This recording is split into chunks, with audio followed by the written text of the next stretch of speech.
அன்பார்ந்த இணையதள நேயர்களை மீண்டும் www.qcrc.in என்ற இணையதளத்திற்காக நியூஸ் செய்தியறிக்கையில் உங்களை சந்திப்பதில் பெருமகிழ்ச்சி அடைகிறோம்.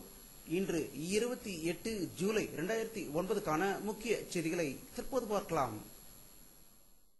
நீண்ட இடைவேளைக்கு பிறகு கோஷ்டி பூசல்கள் அனைத்து பிரச்சனைகளும் சரி செய்து காங்கிரஸ் கட்சி தமிழகத்தில் நடக்கும் இடைத்தேர்தலில் 2 தொகுதிகளுக்கான வேட்பாளரை அறிவித்திருப்பதாகவும், இதில் தொண்டமுத்து தொகுதியில் எம்என் கந்தசாமியும், ஸ்ரீவந்தம் தொகுதியில் எம்பி சுடலையாண்டியும் போட்டியிடுவதாக அக்கட்சியின் தலைவர் திரு தங்கபால் அவர்கள் செய்தி வெளியிட்டிருப்பதாக சென்னையிலிருந்து தகவல்கள் வெளிவந்து கொண்டிருக்கிறது.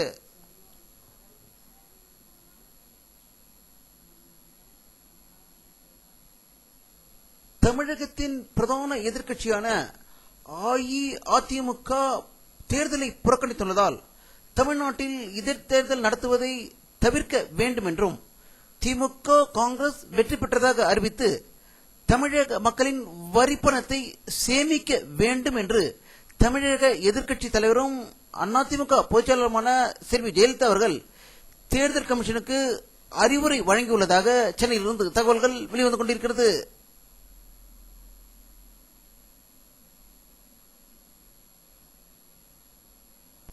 தமிழக முதல்வர் கருணாநிதி அவர்கள் தலைமைச் செயலகத்தில் பொதுப்பணி மற்றும் நீர்வளத்துறை ஆய்வு கூட்டம் கூட்டியதாகவும், இதில் தலைமைச் செயலாளர் மற்றும் பொதுப்பணித்துறை முதன்மை செயலாளர் ஆகியோர் கலந்து கொண்டதாக சென்னையிலிருந்து தகவல்கள் வெளிவந்து கொண்டிருக்கிறது.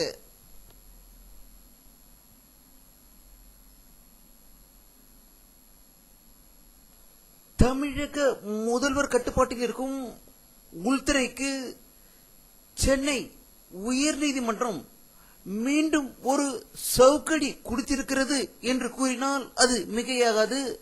கோவை மாவட்டம் நீலாம்பூரில் ஆயுதங்களுடன் சென்ற ராணுவ வாகனங்களை வழிமறித்து நிறுத்தியதாக கைது செய்யப்பட்ட பெரியார் திக பொதுச் செயலாளர் ராமகிருஷ்ணனை தேசிய பாதுகாப்பு சட்டத்தின் கீழ் சிறையில் அடைத்தது தவறு என்று கூறி அவரை விடுதலை செய்ததால் தமிழக அரசு அதிர்ச்சி அடைந்திருப்பதாக தகவல்கள் வெளிவந்து கொண்டிருக்கிறது.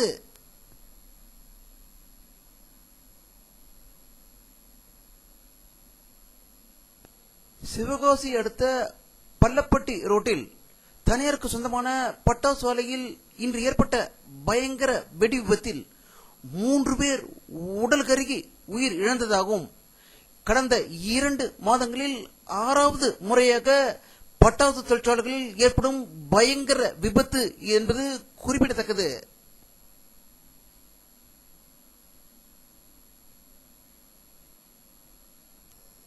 ராமேஸ்வரம் அருகிலுள்ள கச்சத்தீவு பகுதியில் பாழடைந்த தமிழக மீனவர்களின் படகை பார்வையிட்டுக் கொண்டிருந்த இந்திய கடலோர காவல்படையினர் மீது ராட்சச இலங்கை கடற்படையினர் சரமாரியாக சுட்டதில் உயிர் தப்புவதற்காக இந்திய கடலோர காவல்படையினர் கைகளை மேலே தூக்கி தங்களை காப்பாற்றிக் கொள்ள வேண்டும் என்பதற்காக சரணடைந்ததாக ஒரு அதிர்ச்சி தகவலை ராமேஸ்வர மீனவர்கள் வெளியிட்டிருக்கிறார்கள்.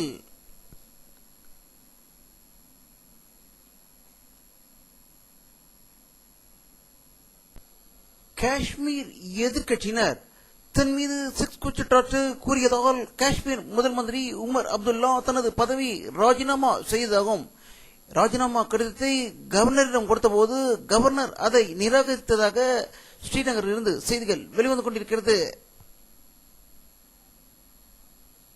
இந்தியாவின் அத்தியாவசிய பொருட்களின் விலை கடுமையாக உயர்ந்துள்ளதை எதிர்த்து கம்யூனிஸ்ட் கட்சிகள், சமாஜ்வாடி, ராஷ்டிரிய ஜனதா தளம், பிஜு ஜனதா தளம் எம்பிக்கள் விலைவாசி உயர்வை கண்டித்து பாராளுமன்ற நுழைவாயில் முன்பு ஆர்ப்பாட்டம் நடத்தியதாகவும், அதன் பிறகு பாராளுமன்றம் கூடியதும் இந்த பிரச்சனை எழுப்பியதால் அவை 30 நிமிடம் ஒத்திவைக்கப்பட்டுள்ளதாக டெல்லியிலிருந்து தகவல்கள் வெளிவந்து கொண்டிருக்கிறது.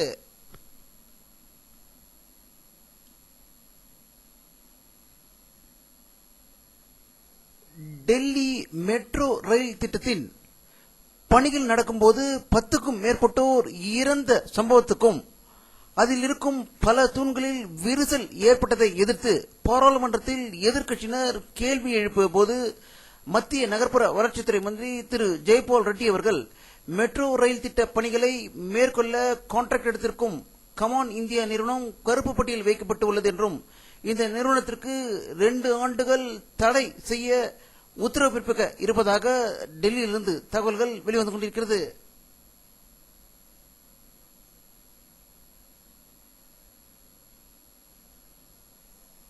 பிரான்ஸ் நாட்டில் நடைபெற்ற கருப்பு யூலை நினைவு நாள் பேரணி ஒன்றுகூடலில் ஈழ தமிழர்கள் ஆயிரக்கணக்கானோர் பங்கேற்றதாக பாரிஸில் இருந்து தகவல்கள் வெளிவந்து கொண்டிருக்கிறது.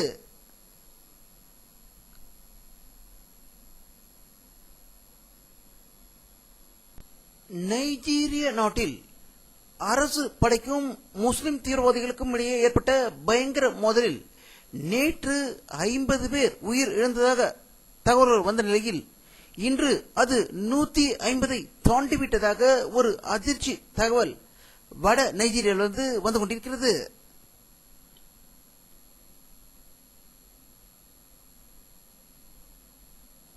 ஈராக் நாட்டு தலைநகர் பாக்தாத்தில் உள்ள ஒரு வங்கியில் கொள்ளையர்கள் உள்ளே புகுந்து சரமாரியாக துப்பாக்கியில் சுட்டு 8 பேர் உயிர் இழந்ததாகவும் அந்த வங்கியில் உள்ள $7 மில்லியன் திருடி சென்று விட்டதாக பாக்தாத்திலிருந்து தகவல்கள் வெளிவந்து கொண்டிருக்கிறது.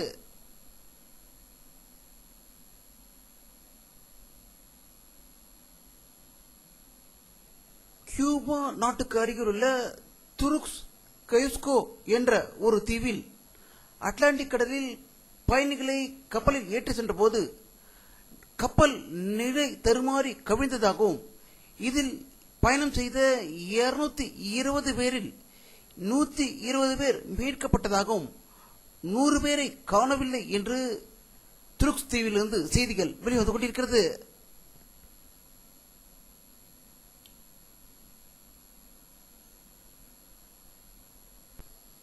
மும்பை தாக்குதலில் தொடர்புடைய முக்கிய தீவிரவாதி முகமது சயீதை கைது செய்ய முடியாது என்றும் அவர் மீது குற்றம் நிரூபிக்கப்படவில்லை என்றும் இதற்கு இந்தியா சரியான ஆதாரங்களை அளிக்கவில்லை என்று கூறி பாகிஸ்தான் அரசு அவரை கைது செய்ய முடியாது என்று கூறியதால் இந்திய அரசு அதிர்ச்சி அடைந்திருப்பதாக தகவல்கள் வெளிவந்து கொண்டிருக்கிறது.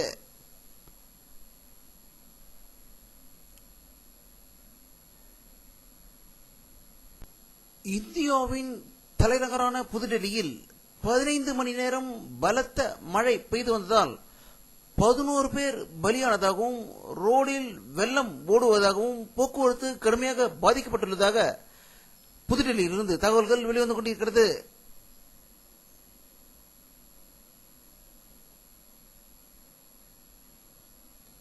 வானிலை அறிக்கை 28 ஜூலை 2009 பிற்பகல் 2:30 மணி எடுக்கப்பட்ட சேட்டலைட் புகைப்படத்தை தற்போது பார்த்துக் கொண்டிருக்கிறீர்கள்.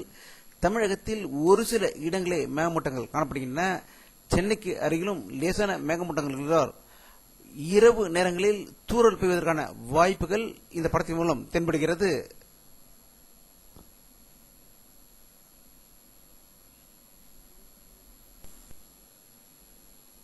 இத்துடன் இந்த செய்தி அறிக்கை நிறைவடைகிறது. மீண்டும் நியூஸ் தமிழ் செய்தி அறிக்கையில் உங்களை சந்திக்கும் வரை உங்களிடமிருந்து விடைபெறுவது உங்கள் கே பாலாஜி. நன்றி.